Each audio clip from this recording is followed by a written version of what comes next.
Bem cedinho, os Schneider encontram a Estrela e a Duquesa, que produzem o leite fresquinho e nutritivo que a Laurinha sempre encontra quando vai no Zafari. A novidade é que, de uns tempos pra cá, o maridão aprendeu a fazer panquecas maravilhosas. E mais, virou malabarista. A vida acontece quando você se encontra. Quando ficou tudo diferente, ficamos pensando em como poderíamos cuidar ainda mais de você. Quando ficou tudo mais distante, ficamos pensando em como ficar mais próximo. Ficamos pensando em como você poderia ir ao médico de onde estivesse, ficar protegido e ter todos os cuidados em um clique. Ficamos com a telemedicina, para você que tem nossa proteção completa. Porque quando os médicos ficam perto de você, fica tudo bem. Fica com a Icatu que fica tudo bem. Olhei para o relógio, procurando a precisão, e vi que todo mundo precisava de oração. Então eu descobri que para tudo ter sentido nessa vida eu precisava proteção do seu amor. Vou lhe dizer, assim como a cigarra primavera, eu espero a nova era, eu preciso de você. Então, boa noite, um boa prazer. Noite. Nossa convidada de hoje, então, a doutora Daniela Copete Cravo, que é procuradora municipal de Porto Alegre, doutora em Direito pela URGS, estuda a Lei Geral de Proteção de Dados Pessoais desde o doutorado, tem 2 livros publicados sobre este tema, um em 2018 e outro recente agora, em 2020. Então, doutora Daniela, vamos falar a respeito deste tema. Esse tema é um tema que há tempos, há anos eu já me dedico e que agora nós vamos para uma nova etapa de adequação, principalmente aqui no nosso município, mas que vai acontecer também em todas as unidades federadas e propriamente no Poder Federal, Estadual, municípios. É uma nova realidade. Eu tenho uma pauta que foi realizada pela produção do programa, que tem algumas colocações que vamos começar então. A Lei Geral de Proteção de Dados Pessoais trará inúmeras novidades e desafios. Como o poder público deve se organizar para estar adequado a esta nova realidade, doutora Daniela? Com certeza. O primeiro ponto interessante que temos que pensar é que a Lei Geral de Proteção de Dados, ela inaugura uma nova fase no Brasil referente à proteção de dados. Então, é possível dizer que já existia no Brasil algumas leis esparsas e fragmentadas que tratavam do tema. No entanto, como eu propriamente falei, essas leis eram muito fragmentadas e não tinham uma certa segurança.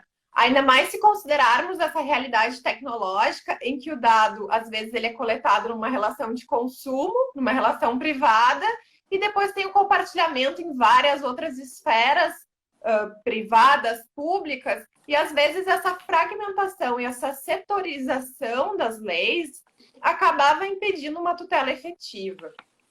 Com isso, o que se instaurou no Brasil, né? Uma nova lei, e essa lei ela vem justamente para enfrentar esse problema da fragmentação, a dar uma uniformidade ao tratamento dos dados pessoais no Brasil. E isso ela vai se aplicar tanto ao poder público quanto também aos entes privados. Então, ela é uma lei geral que vai se aplicar à administração pública e também para as empresas ou qualquer outro ente que trate dados pessoais. Então, o Estado, ele sempre tratou dados pessoais, né? Desde que a pessoa nasce até o momento que a pessoa morre, existe o tratamento, existe o registro e existe essa preocupação de como esses dados vão ser tutelados e legitimamente utilizados. Então, como a senhora me perguntou com relação como o Estado, né, município, União, como eles devem estar preparados. Realmente, exatamente. É um novo paradigma, precisamos mapear, ver quais tipos de dados a administração trata, por que ela trata esses dados e se ela realmente tem uma justificativa para manter esses dados armazenados ou se eventualmente eles precisam vir a ser eliminados. Então, esse seria o primeiro desafio, sim, mapear o como cada ente ou cada órgão trata dados dentro das suas atividades e para que finalidades ele trata esses dados.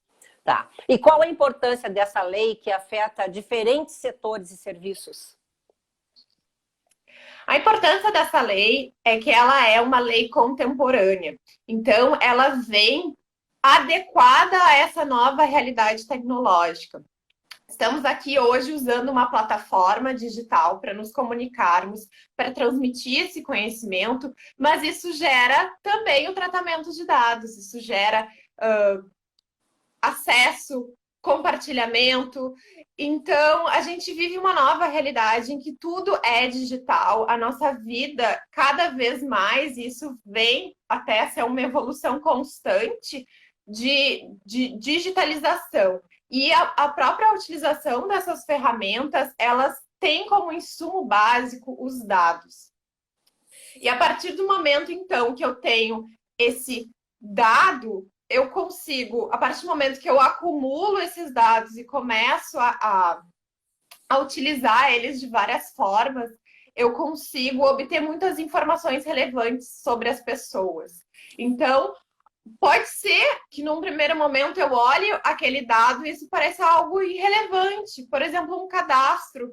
Ah, mas como é que isso pode ser prejudicial ou como isso pode me gerar algum prejuízo? Parece algo insignificante.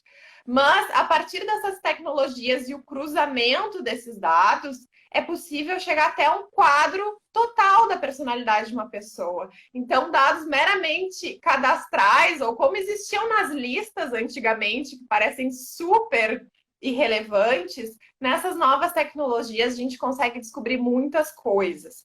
Bom, qual a segurança jurídica, doutora Daniela, e a padronização de normas e práticas para promover esta proteção de forma igualitária?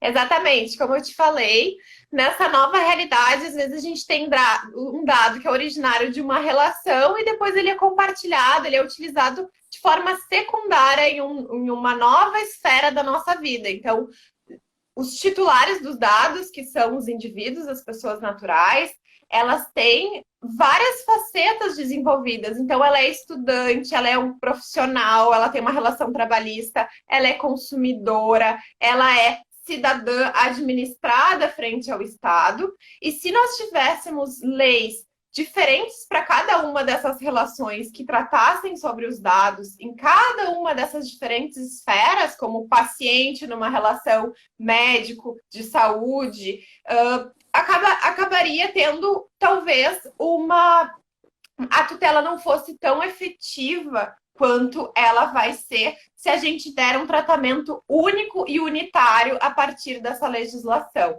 Então, isso vem a dar segurança jurídica justamente nesses usos compartilhados, que ele até evita, a lei até traz necessidades adicionais e cautelas adicionais nesse compartilhamento desses dados, mas justamente a ideia é gerar essa segurança maior no tratamento dos dados das pessoas.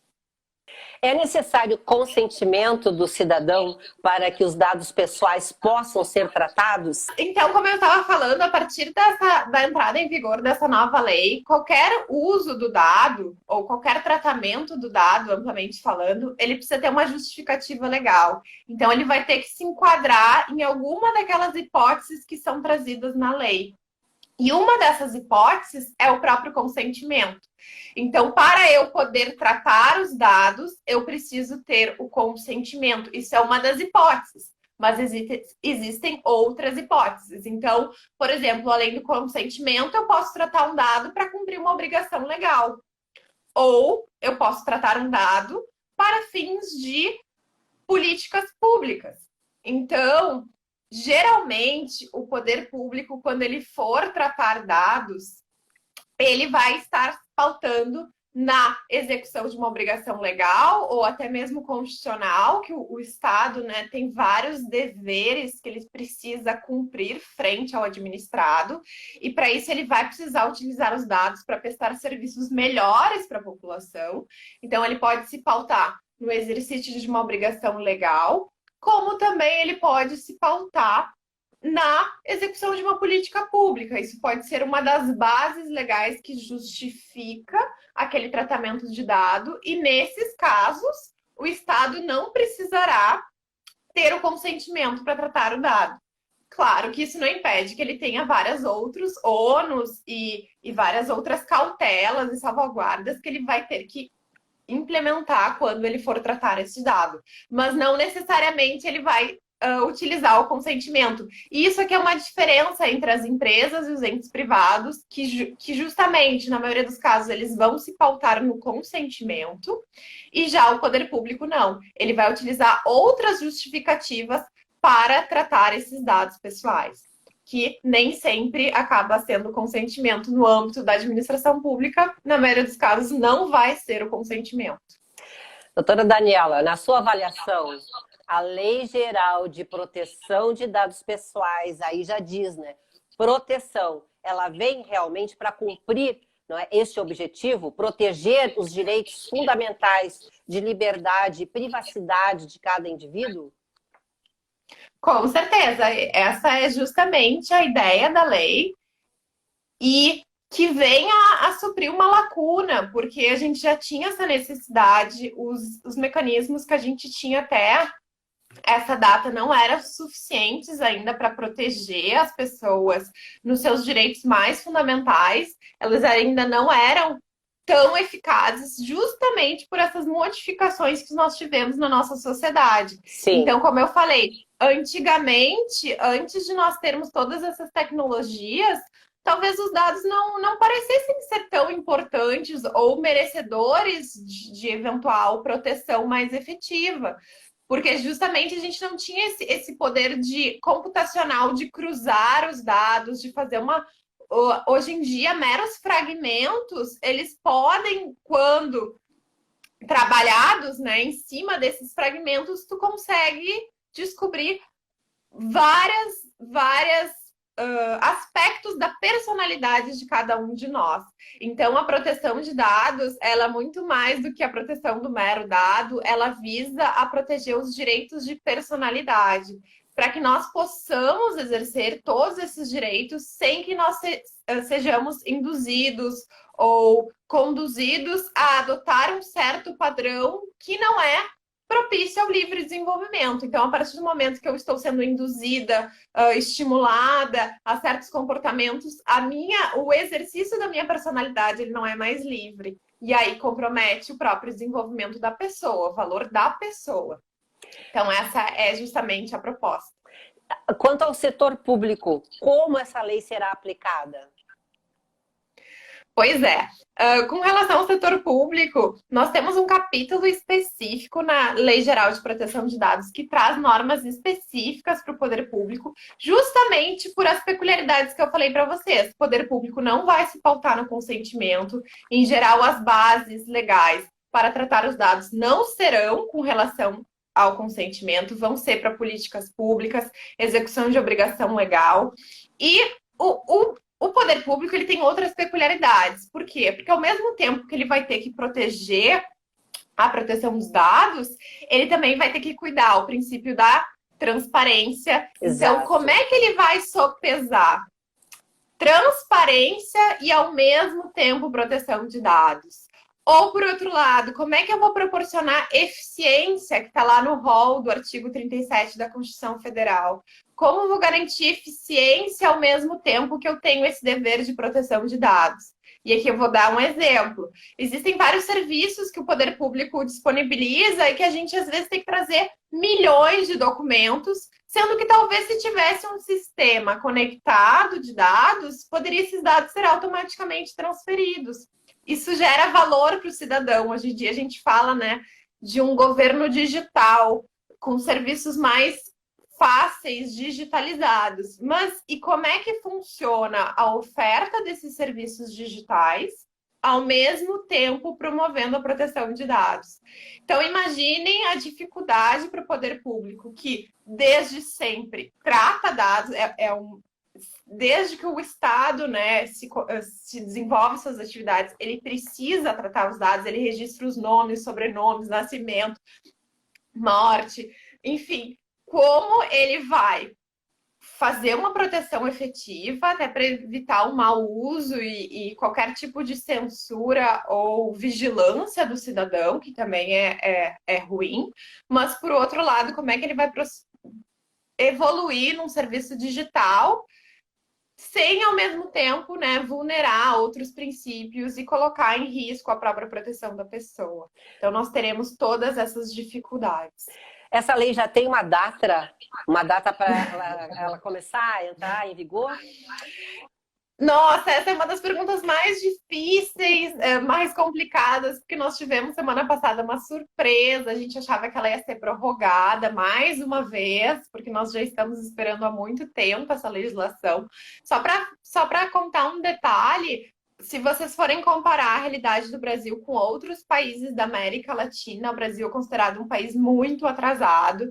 Então, não é só quando a gente compara, né, com a realidade europeia, que realmente é muito mais evoluída em termos de direitos fundamentais, mas também comparando aqui com a nossa realidade da América Latina. Então, vários países aqui já possuem leis, já estão aplicando essas leis, já tem órgãos de supervisão. E nós aqui estávamos numa vacatio legis, né, de 2 anos inicial e que se pretendia que fosse prorrogada até o final do ano. Então, a gente está esperando a sanção presidencial de uma lei de conversão da medida provisória, que foi votada semana passada, e se entende, então, que em setembro, a resposta mais correta é não tem como prever, ainda não tenho bola de cristal, mas se entende que em setembro, se tudo continuar como estamos prevendo, em setembro, então, teremos finalmente a nossa Lei Geral de Proteção de Dados tão esperada, que vai ser um marco tão importante para essa evolução, e vai ser importante não só em termos de ônus e proteção, mas nossas empresas vão poder competir internacionalmente, vão ganhar competitividade se elas tiverem essa adequação. Várias melhorias e vários avanços vão ser desenvolvidos no Brasil a partir da implementação dessa lei. Então, é muito esperada. Então, está aí a resposta. A previsão é para setembro. Muito obrigada, doutora Daniela, pela sua participação na live do programa Momento Jurídico. Até uma próxima oportunidade. Eu que agradeço. Uma boa noite. Fico à disposição. Até mais. Até mais. Encerrando, então, esta live, mandamos um grande abraço ao doutor César Sulzbach, que é o presidente da Associação dos Procuradores do município de Porto Alegre, que é amigo e parceiro do programa Momento Jurídico. Uma boa noite a todos que estiveram conosco e até a nossa próxima live. Um abraço. Até mais. Até mais. Em seguida, o comentário da doutora Luciana Generali Barni, Psicologia Jurídica em Destaque. O programa Momento Jurídico é sempre num oferecimento de Zafari Bourbon, economizar é comprar bem, e Catu Seguros, especialista no que tem valor para você. Caixa de Assistência dos Advogados da OAB-RS e a APMPA, Associação dos Procuradores do município de Porto Alegre. Todos os dias, faça sol ou faça chuva, os Nakamura se encontram para cultivar esses lindos tomates vermelhinhos. Os mesmos que a Alice nunca deixa de comprar quando vai no Zafari. E sabe por quê? Porque de uns tempos pra cá, o Paulo Roberto se revelou um pizzaiolo de mão cheia. A vida acontece quando você se encontra. Quando ficou tudo diferente, ficamos pensando em como poderíamos cuidar ainda mais de você. Quando ficou tudo mais distante, ficamos pensando em como ficar mais próximo. Ficamos pensando em como você poderia ir ao médico de onde estivesse, ficar protegido e ter todos os cuidados em um clique. Ficamos com a telemedicina, para você que tem nossa proteção completa, porque quando os médicos ficam perto de você, fica tudo bem. Fica com a Icatu que fica tudo bem. Olhei para o relógio, procurando a precisão, e vi que todo mundo precisava de oração. Então eu descobri que para tudo ter sentido nessa vida eu precisava proteção do seu amor. Vou lhe dizer Assim como a cigarra, a primavera, eu espero a nova era, eu preciso de você. Psicologia Jurídica em Destaque. Doutora Luciana Generali Barni. Boa noite, queridos telespectadores. No programa de hoje, eu estarei dando seguimento ao tema abordado no último programa, que foi as situações em que o regime da guarda compartilhada não é aplicado. Como nós sabemos, a guarda compartilhada é o regime de preferência do nosso ordenamento jurídico desde 2014. Porém, como eu salientei no programa passado, existem exceções a este regime, que são aquelas situações em que o juiz determina a guarda unilateral. As principais situações são, em primeiro lugar, quando um dos genitores abdica do exercício desta guarda, e em segundo lugar, quando um desses genitores apresenta incapacidade de exercer esta guarda. Conforme eu dei notícia no final do programa, esta incapacidade de exercer a guarda, ela é um tanto complexa de ser verificada no caso concreto. E, portanto, assim como em qualquer questão de guarda, o juiz, praticamente em todos os casos, solicita um estudo biopsicossocial, que envolve, portanto, a perícia social, realizada por assistente social, e a perícia psicológica, realizada por psicólogo. Nesta perícia psicológica, quando se tem por objetivo verificar qual o melhor regime de guarda e convivência para aquela criança e adolescente com os seus pais, diversos aspectos precisam ser analisados. A capacidade parental, sem dúvida, é o mais importante. Por quê? Porque não se tem como conceder a guarda de um filho a um genitor se ele não apresentar comprovadamente a capacidade de exercer os cuidados em relação àquele filho. E como um psicólogo pode verificar esta capacidade parental? Bem, como qualquer avaliação psicológica, esse estudo deve ser o mais aprofundado possível. Somente entrevistas não são suficientes, mas o psicólogo tem instrumentos exclusivos e próprios da sua profissão, os testes psicológicos, que ajudam e muito nesta verificação. Existem os chamados testes de personalidade, que têm por objetivo avaliar características pessoais desse sujeito, que podem ou não ser compatíveis com o exercício da função parental, e inclusive identificar possíveis transtornos de personalidade que, portanto, inviabilizariam os cuidados com uma criança. Existem também instrumentos específicos para se avaliar as funções parentais e os relacionamentos parentais. Esses instrumentos são fundamentais de serem aplicados nesse tipo de perícia. Por quê? Exatamente porque eles dizem respeito diretamente à capacidade parental. Então, é claro que não é objeto desse programa eu estar falando tecnicamente a respeito dos testes psicológicos. Porém, o meu objetivo aqui é destacar que o psicólogo tem sim meios de verificar essa capacidade parental, auxiliando o juiz na melhor tomada de decisão quanto à guarda dos filhos.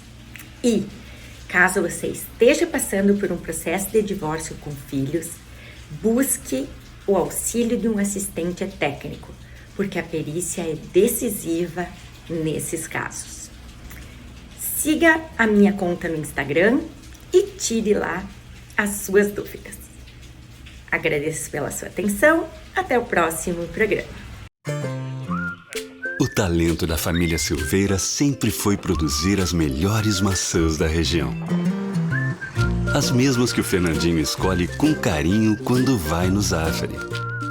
É que, de uns meses pra cá, a família descobriu que a mamãe tinha outros talentos. Fazer a melhor torta de maçã do mundo. A vida acontece quando você se encontra. Quando ficou tudo diferente, ficamos pensando em como poderíamos cuidar ainda mais de você. Quando ficou tudo mais distante, ficamos pensando em como ficar mais próximo. Ficamos pensando em como você poderia ir ao médico de onde estivesse, ficar protegido e ter todos os cuidados em um clique. Ficamos com a telemedicina, para você que tem nossa proteção completa, porque quando os médicos ficam perto de você, fica tudo bem. Fica com a Icatu que fica tudo bem. Olhei para o relógio, procurando a precisão, e vi que todo mundo precisava de oração. Então eu descobri que para tudo ter sentido nessa vida eu precisava proteção do seu amor. Vou lhe dizer, assim como a cigarra primavera, eu espero a nova era, eu preciso de você.